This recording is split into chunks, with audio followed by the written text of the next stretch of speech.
በስመ አብ ወወልድ ወመንፈስ ቅዱስ አሐዱ አምላክ አሜን። ንዓለማት ብፍቕሪ ዝገዝእ ጥንቲ ዝነበረ ኣልፋ ዓለም ሕሊፉ ዝነብር ኦሜጋ መጀመርታን መወዳእታን ዘይብሉ ናይ ኣቦታትና ኣምላኽ ናይ ሰራዊት ጌታ ስለትኽነገር ዘይክእል ምሕረቱ ስለትኽነገር ዘይክእል ፍቕሩን ርህራሄኡን ክብርን ምስጋናን ኣምልኾን ውዳሴን ስግደትን ንዕኡ ንበይኒ ይግባእ። ንሱ ኣብ ተፀዋዓሉ ካብኡ ዘይትፍለ ቅድስተ ቅዱሳን ንጽሕተ ንጹሃን ኣቁራሪተ መዓት ናይ ሓዲስ ኪዳን ኩርቤል ዝኾነት ኣዲና ቅድስቲ ድንግል ማርያም ነቲ ኣማናዊ ዝኾነ መግቢ ህይወት ነቲ ኣማናዊ ዝኾነ መስተ ህይወት ስለ ዝሃበትናን ዝወለደትናን ወዳ ጎይታናን መድሓኒናን ኢየሱስ ክርስቶስ ብዘኽበራን ብዘፍቀራን መጠን ክብርን ምስጋናን ይኹንና። ኩሎም መላእክት ነቢያት ሐዋርያት ጻድቃን ሰማዕታት እግዚአብሔር አምላክ ብዝሃቦም ክብርን ማዕርግን ዝኸበሩን ዝተመስገኑን ይኹኑ። ዝኸበርኩም ህዝበ ክርስቲያን ከመይ ኣለኹም ከመይ ቀኒኹም? አሜን። ስም ትልኡሉን ህያውን ዝኾነ እግዚአብሔር አምላክና በአና ብድኹማት ባሮቱ ሎሙን ዘንቲ ዕለትን ዝኸበረን ዝተመስገነን ይኹን። እግዚአብሔር አምላክ በደልናን ኃጢአትናን ከይተመልከተ በድጋሚ ዕድል ብምሃብ በቃላቱ ክንጻናናዕ በቃላቱ ክንሃድእ በቃላቱ ክንፍወስ በቃላቱ ክንበርትዕ በቃላቱ ክንድሕን ስለዝፈተወን ስለዝፈቐደን ክብርን ምስጋናን ንዕኡ ይኹኑ። ናይ ሎሚ መዘራረቢ ኣርእስትና ክልተ ነገር ዝሓዘ እዩ። እቲ ሓደ መልእኽቲ ክኸውን ከሎ እቲ ካልኣይ ድማ ትምህርቲ እዩ። ብመልእኽቲ ኣቢልና ክንመሃር ኢና። እግዚአብሔር አምላክ መንፈስ ቅዱስ ትምህርትና ይግለጸልና። መጀመሪያ ንሪኦ ነገር እንተሃልዩ እግዚአብሔር አምላክ መገዲ ኣለዎ ዝብል ኃይለ ቃል እዩ።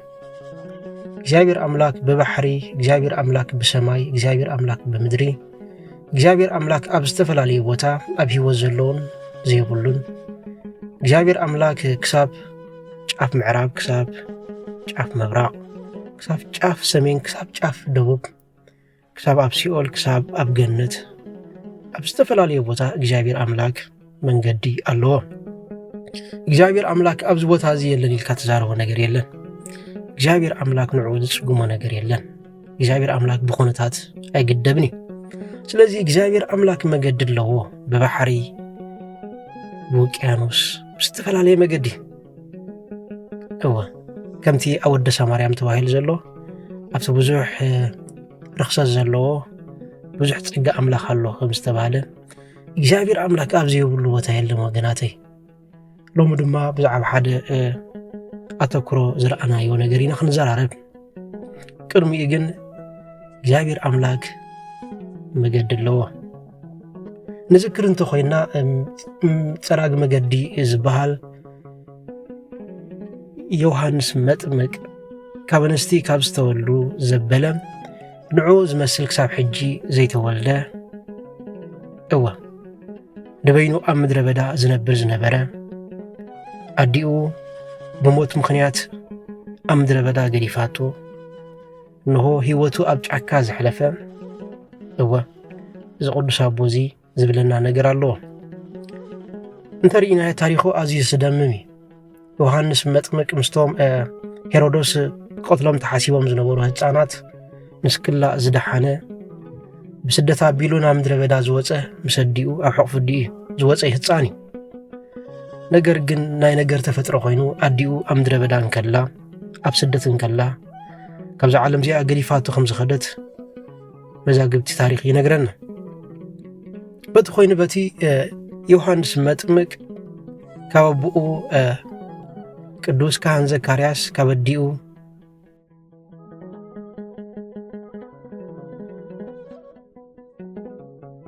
ቅድስቲ ኤልሳቤጥ ዝተወልደ ቅዱስ ኣቦ እዩ።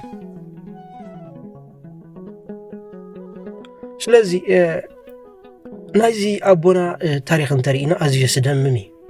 ካልእ መዓልቲ ብዝፍሕ ዘበለ እግዚአብሔር አምላክ ፈቂድዎ ብዛዕባ ታሪኹ ክንመሃር እግዚአብሔር አምላክ ይፍቀደልና። ሎሚ ግን ሎሚ ሒዝናዮ መፂና ዘለና መደብ ዮሃንስ መጥምቅ ኣብ ምድረ በዳ ንምንታይ ይሰብኽ ነበረ? ንምንታይ ናብ ዕዳጋ ኣትዩ ዘይሰበኸ? ንምንታይ ናብ ከተማ ኣትዩ ዘይሰበኸ? ንምንታይ ናብ ምኩራብ ኣትዩ ዘይሰበኸ? ስለምንታይስ ብምድረ በዳ ስብከት ጀሚሩ ዝብል ኃይለ ቃል ብምርአይ ነፍቲ መወዳእታ ከነመሓላልፎ ደሊና ዘለና መልእኽቲ ክንከይድ ኢና። እወ ኣብቲ ዕስለ ህዝቢ ዘይብሉ፣ ኣብቲ ክብሪ ዘይብሉ፣ ኣብቲ ምጽናዕ ዘይብሉ በረኻ ድምፂ ነቢ እግዚኣብሔር ዮሃንስ መጥመቅ ንጎዳ ተሰምዐ። እወ ናብ ኣባይቲ ነገሥታት ናብ ዕዳጋታት ከምውን ከተማን ኣይከደን፣ ናብ ምድረ በዳ ኸደ። ምኽንያቱ በረኻ ነፍሲ ምስ እግዚኣብሔር እትረኸበሉ ቦታ እዩ። እዛ ዓለም እዚኣ ብጫውጫውጣን እዛ ዓለም እዚኣ ብሃዋይታን እምባጋሮን ከም ዝተመልአት መጠን በረኻ ወይ ከዓ ምድረ በዳ ቅዱሳን ብሕት ኢሎም ቅድስና ዝቕበለሉ ስፍራ እዩ። ስለዚ እዚ ክቡር ኣቦ እዚ ስብከቱ ኣብ ምድረ በዳ ጀመረ። በረኻ ባዶ እዩ ወገናተይ፣ ደቂ ሰባት ኣይነብርዎን እዮም። ገዓገልጠም የብሉን። ልቢ ዮሃንስ መጥምቕ ግን መንፈስ ቅዱስ ዝተመልአ ነበረ። ኣብኡ ድማ ንሰባት ንምሕጓስ ዘይኮነስ ናይ እግዚኣብሔር ኣምላክ መገዲ ንኽጸረግ ኣዋጅ ይእውጅ ነበረ። ንስሓን ንጽህናን ትሕትናን ሰበኸ። ምኽንያቱ መሲሕ ናብ ልቢ ቅድሚ ምምጽኡ እቲ መገዲ ክጽረግ ይግብኦ፣ ልብና ክኹስተር ይግብኦ። እቲ ልብና መጀመርታ በረኻ ክኸውን ይግብኦ። ገዓገልጠም ዘይብሉ፣ ብዙሕ ሓሳብ ዘይብሉ፣ ብዙሕ ዝሰርቕ ነገር ዘይብሉ በረኻ ወይ ከዓ ምድረ በዳ ክኸውን ይግብኦ። ከምቲ ዝበልናዮ ኣብ ምድረ በዳ ወይ ከዓ ኣብ በረኻ ወላ ሓደ ነገር የለን። እንትርፎ ድምፂ ናይ ኣዕዋፍ፣ እንትርፎ ድምፂ ናይ ውሕጅ፣ እንትርፎ ድምፂ ናይ እንስሳታት፣ ካልእ ዝርብሽ ጉኡዝ ነገር የለን። ዮሃንስ መጥምቅ ጸጉሪ ገመል ይኽደን ነበረ። መዓር በረኻ ይበልዕ ነበረ። ስቓይ ስለ ዝፈቱ ዘይኮነስ ካብ ዓለም ነገር ዝኾነ ነገር ስለ ዘይደሊ ኣብ በረኻ ክወለድ መረፀ። ምክንያቱ ንሱ ንሓቂ ጥራይ ዝነብር፣ ንሓቂ ጥራይ ንዝነብር ሰብ ከዓ ከተማ ኣይንታዩን እዩ፣ ዕዳጋ ኣይንታዩን እዩ። ንዑ ዘገድሶ ሓቂ ሒዝካ ምንባር እዩ። ንሱ ንሓጣን ናብ ንስሓ ጸውዐ። ንሱ ንወተሃደራት ናብ ቅንዕና ጸውዐ። ንሱ ንነገሥታት ካብ ብልሽውና ኣረመ። ንሱ ንነገሥታት ካብ ዓመፅ ተኸራኸረ። ከምኡውን ንዕቡያት ናብ ትሕትና ጸውዐ። ንቐተልቲ ሰብ ናብ ንስሓ ጸውዐ።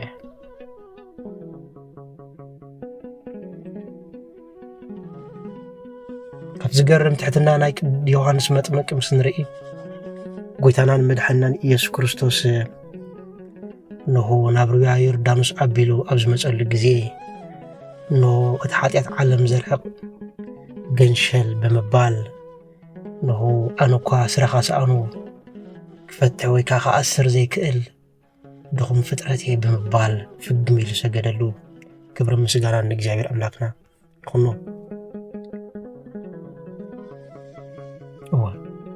ናይ ዮሃንስ መጥምቅ ህይወት ኣዝዩ ዝገርም እዩ። ካብቲ ስብከቱን ላዕሊ እቲ ኣነባብርኡ ድማ ኣዝዩ ይምስጠካ። ንሱ እቲ ብደሚቕ ዝነድድ መብራህቲ ነይሩ። ወንሱ ንዓና ሽምዓ ብምዃን ኣብታ ጽልምት ዓለም ኣብርሃልና። ንሱ ሰማዕቲ ብምዃን መገዲ ንስሓ ጸረገልና። ንሱ ሰማዕቲ ብምዃን መገዲ ህይወት ኣርኣየና። ብርሃን ስብከቱ ድማ ካብ በረኻ ናብ ጸልማት ዝኾነ ልቢ ደቂ ሰባት መጸ። ኣብ ደቂ ሰባት እውን ይበርህ ነበረ። ኣብ መንጎ ብሉይ ኪዳንን ኣብ መንጎ ሓድሽ ኪዳንን ድልድይ ብምዃን ናይ መወዳእታ ነቢይ ብምዃን ናብ ቀዳማይን ዳሕራዋይን ዝኾነ ነቲ ኣልፋን ኦሜጋን ዝኾነ ክርስቶስ ኣምላኽና ኣፋልጠና ምስክር ብምዃን ድማ ንሆ እቲ ኃጢአት ዓለም ዘርሕቕ ገንሸል ንሱ እዩ ብምባል መስከረ ናይ ዮሐንስ መጥምቕ መንበረ ጵጵስንኡ በረኻ እዩ ዝነበረ ኣብ ከተማ ይኮነን ኣብ ርእሰት ከተማ ይኮነን ዝነበረ እወ እሱ ንምቾት ዘይምችእ ናብራ ይነብር ነበረ ሓቀኛ መልእኽቲ ግና ኣብ ነፍሱ ወከፍ ልቢ በረኻ ኮይኑ ክጸንሕ ባዶ ኮይኑ ክጸንሕ ካብ ኃጢአት ተኸስቲሩ ክጸንሕ ንሆ ብዓብይ ድምፂ ጨደረ ከመይ ግራት ምስተሓርሰ ግራት ካብ ድንኩልን ካብ ክብደት መሬትን ነፃ ምስኮነ ከም ዝለምዕ ልብና ድማ ካብ ኃጢአት ባዶ ምዝኸውን ነቲ ኣብ ውሽጥና ከም ጉልሒንጣ ኮይኑ ንኸይንዓቢ ዝሓንቀና ጉልሒንጣ ባዶ ጌርና ምስ ንጸንሕ ብንስሓ ክርስቶስ ናብ ልብና ይኣቱ ስለዚ ነዚ መገዲ ዘርአየና ዮሐንስ መጥምቅ ከምቲ ኣብ ወንጌል መጽሓፍ ተባሂሉ ዘሎ ኣብ ኣንድምታ ማይ ዝቐድሕ ወይ ድማ ዕንጨት ዝኣሪ ይህሉ ይኸውን ብምባል ኣብ ምድረ በዳ ብዓውታ ይጭድር ነበር ይብለና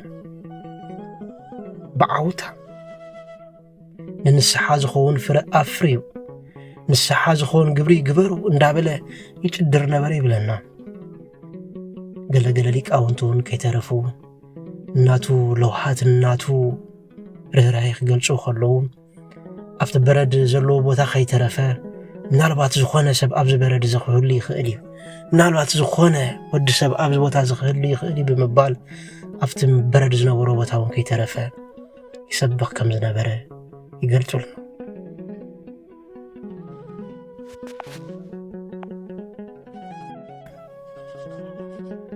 ሎሚ እውን እንተኾነ እግዚኣብሔር ኣምላክ ብሓደን ብኽልተን ይዛረብ ኣሎ ብዝተፈላለየ መገዲ ገይሩ ይዛረብ ኣሎ ከምቲ ኣብ ርእስትና ዝበልናዮ እግዚኣብሔር ኣምላክ መገዲ ኣለዎ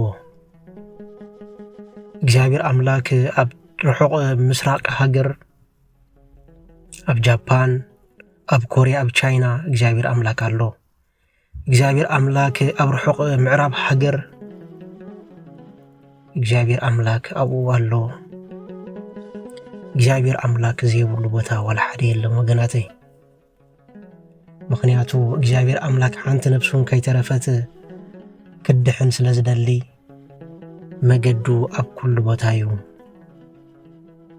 እዋ ኣብዛ ህይወት ዘለዋ ዘይትመስል ሃገር አሜሪካ ኣብዛ ሰባት ብጽምዋ ዝተበልዑላ ሰባትን ከለዉ ምስ ሰባት ዘይዕሉላ ሰባትን ከለዉ ምስ ሰባት ሽግሮም ዘይካፍሉላ መሬት እዋ ኣብዛ ብውልቂ ነገራት ሰባት ተሓኒቆም እትሪኤላ ቦታ ኣብዛ በዲፕሬሽን ሰባት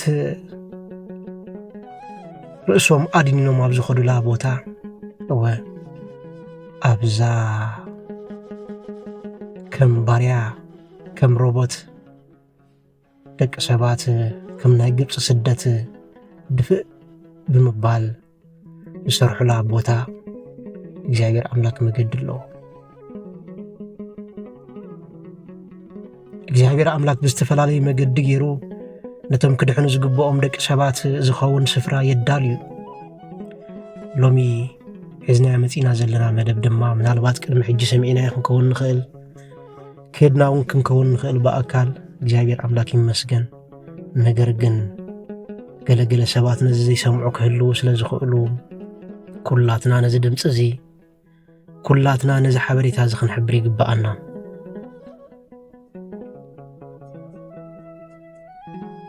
ምክንያቱ ብዙሕ ሰብ ኣብ ጭንቀት ኣሎ ብዙሕ ሰብ ኣብ መንጎ ህይወትን ሞትን ኣሎ ብዙሕ ሰብ ኣብ መንጎ ጸልማትን ብርሃንን ኣሎ ብዙሕ ሰብ ኣብ መንጎ ተስፋ ምቁራጽን ብዙሕ ሰብ ኣብ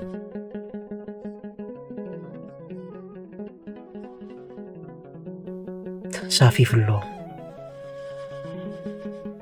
ስለዚ ሎሚ ከምቲ እግዚአብሔር አምላክን ቅዱሳን ቃል ኪዳን ዝኣተወሎም ከባዋልድን አወዳትን ዝዓቢ ስም ክህበኩም ብምባል ስሞም ካብ ጫፍ ምዕራብ ክሳብ ጫፍ ምብራቅ ካብ ጫፍ ሰሜን ክሳብ ጫፍ ደቡብ ከም ዝኹላዕ ዝገበረ እግዚአብሔር አምላክ ሎሙን እንተኾነ ብናይ ቅዱሳን ስም ብምጥቃም ንኹላትና ንድሕነት ዝኸውን ገዳም ንኹላትና ንድሕነት ዝኸውን ጸበል ንኹላትና ንድሕነት ዝኸውን ቁርባን ንኹላትና ንድሕነት ዝኸውን ቅዳሴ ንኹላትና ንድሕነት ዝኸውን ሱባኤ ብምድላው ኣብዛ ምድራዊ ሲኦል ዝኾነት ሃገረ አሜሪካ እግዚአብሔር አምላክ ድንቅ ምስጢር ገሊጽልና ኣሎ።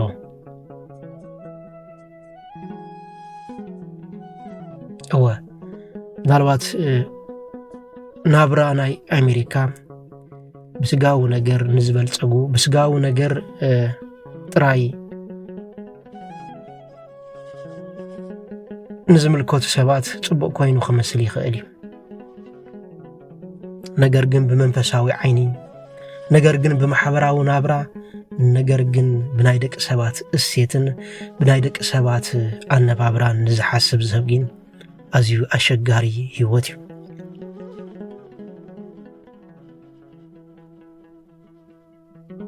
ጎረቤትን ከለካ ምስ ጎረቤት ዘይትዕለሉ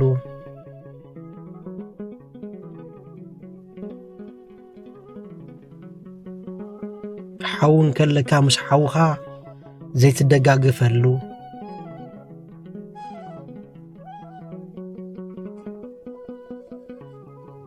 መቐደስን ከለካ ናብ መቐደስ ዘይትኸደሉ ክፉእ ስፍራ እዩ። ስለዚ እግዚአብሔር አምላክ ግን ሕጂውን ብሓደን ብኽልተን ብምዝራብ መገዲ ብምግባር ብማይ ጨሎቱ ብቁርባኑ ብጸበሉ ብምስጢራቱ ከድሕነና ክፍውሰና ክህድኣና ክረጋግኣና ካብ ጉስቅልናና መሊሱ ሓድሽ ህይወት ክህበና ሕጂውን ኣፍ ደገ ኸፊቱ ይጽበየና ኣሎ።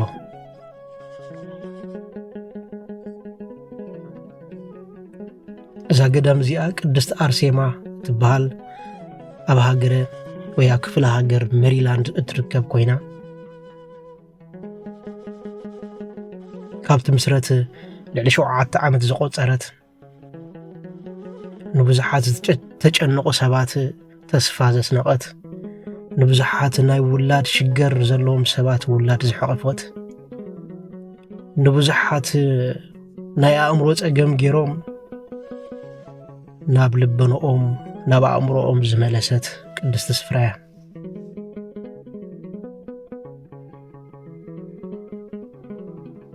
እዛ ኣብ ምድረ በዳ ዝተረኸበት ቤተ ክርስቲያን እወ ኣብቲ ጽድቂ ዘይውረየሉ ምድረ በዳ ቦታ ዝተረኸበት ቤተ ክርስቲያን ንዓይን ንዓኸትኩም ክትፍውስ ኣፍ ደጋ ኸፊታ ትጽብየና ኣላ።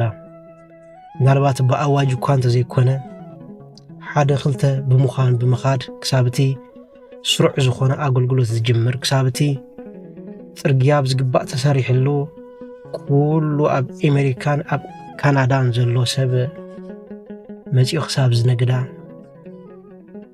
ንሆ ሱባኤ ክንሕዝ ኣብኡ ኸይድና ንስሓ ክንስሕ ኣብኡ ኸይድና ቅዳሴ ክንቅድስ ኣብኡ ኸይድና ዝተፈላለየ ምስጢራት ክንፍጽም ትጽዋዓና ኣላ። እዛ ቅድስት ቤተ ክርስቲያን እዚኣ ካብዚ ኣነ ዘለኹዎ ቦታ ናይ 3 ሰዓት ኣቢላ ርሕቕ ዘለዋ ኮይኑ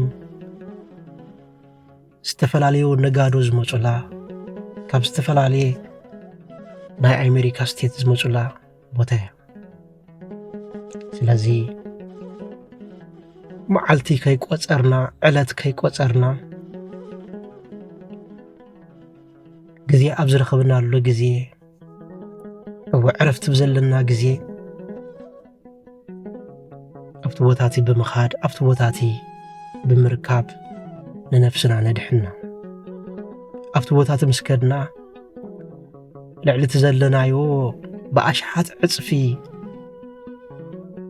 ዝህረፍ ህይወት ክንረክብ ኢና።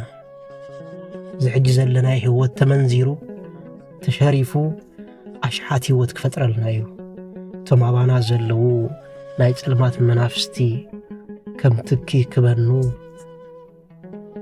و كم سمعي كقاصلو خنرينا وغناتي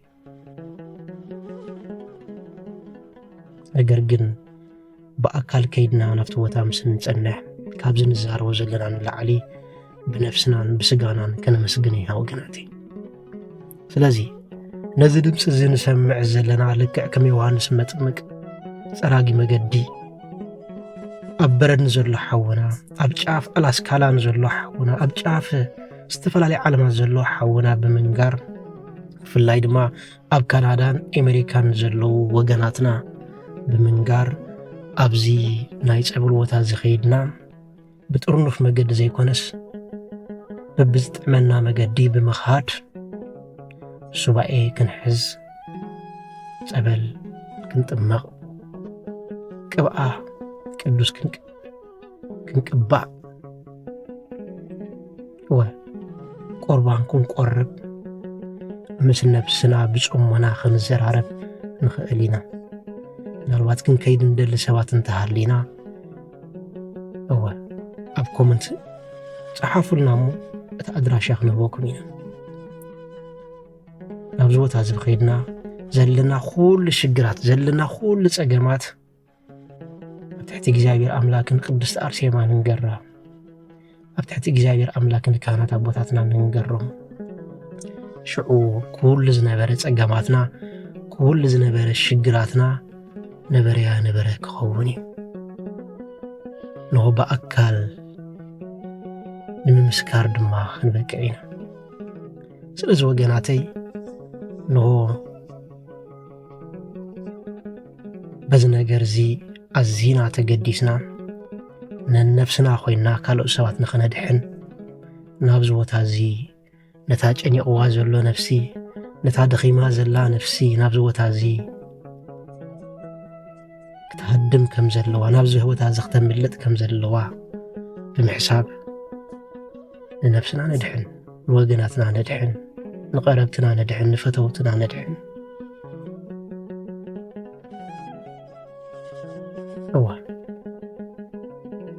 تزاريبك كنقر زي كل سلام دما أو بتبوتات كنركبينا كمتي قدوس حواري باولوس زبلو بمنفس يخون بسقا يفلطني يبل حدا سب كن كساب 3 سمايات كمستنتك فلط يلو هو دما كساب 3 سمايات مستنتك بقانقا سبات كنقر زي كل دمصي سمعو يبل نسباتهم بقانقوم كتردألهم زي تخيل رأي رأخو يبل لزو وقناتي أفتواتات مسكرنا دما بقانقوا سبات كزرب زي كل نقر كنرئينا بقانقوا سبات كحلن زي كل رأي بقاهد خنرئينا مالك سلزي نزخ نقبر إجابير أملاك منفس قدوس يدقفنا كمقول أمالادنتنا كدست أرسيما مسكولاتنا هزب كريستياني يقول قدست أرسيماني عالم نجر نعيقا أم دربدا بقدسنا زنبرت قدست الدها مرعات نجستات كم مخان مرعات كريستوس بمخان نهو قنجنا ملكعا كولو هيوتا مؤذن قدسن عطان جرا هيوتا أبقد مجزابير أملاك مبقى جرا زقربت قدست الدها مودعت لما بكعاتي نجستات بسيف كسادات قريتا زي نعخم النعين نحجي برخت كوينات النازل قدست الدعاء سلازي أبزوت هزب مخاد كلاتنا كابتي حيز النازلو منفس كابت أثير النازلو منفس كنلاقى حسابنا بروح كخون أي أمرنا نقوح كخون أكلاتنا دليلو كرجت عاصمتنا اختر نبز قدس فراز كنكيدي يقبأنا نزنبرنا غزي باريون قديسن ስለዛሃበና ክብርን ምስጋናን አምልኾን ስግደትን ንዕኡ ንወይኒ ይግባእ ወስብሐት ለእግዚአብሔር ዝነበረና ጊዜ ባሪኾን ቀዲሱ ስለዛሃበና ክብርን ምስጋናን ኣምልኾን ስግደትን ንዕኡ ንበይኒ ይግባእ መወዳእታ እወ ነዚ ምስክርነት እዚ መወዳእታ እዚ ነዚ ለቦዋ እዚ ናብ ኩሉ ወገናትና ክበፅሕ ሼር ላይክ ሳብስክራይብ ብምግባር ናብ ኩሉ ህዝቢ ክርስቲያን ክበፅሕ ናይ ኩላትና ሓላፍነት እዩ እሞ እወ ሓላፍነትና ንዋፃእ ወስብሐት ለእግዚአብሔር